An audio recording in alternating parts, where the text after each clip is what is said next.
He awoke to the huge insect-like creatures looming over his head and screamed his lungs out. They hastily left the room, and he stayed up all night, shaking and wondering if it had been a dream. The next morning there was a tap on the door. Gathering his courage, he opened it to see one of them gently place a plate filled with fried breakfast on the floor, then retreat to a safe distance. Bewildered, he accepted the gift. The creatures crittered excitedly. This happened every day for a few weeks. At first he was worried they were fattening him up, but after a particularly greasy breakfast left him clutching his chest from heartburn, they were replaced with fresh fruit.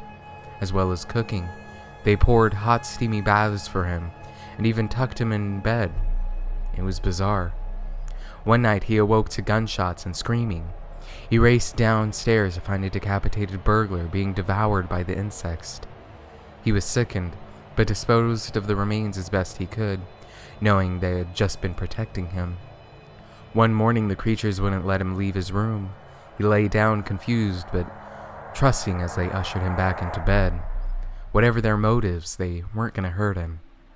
Hours later, a burning pain spread throughout his body. It felt like his stomach was filled with razor wire. The insects chittered as he spasmed and moaned.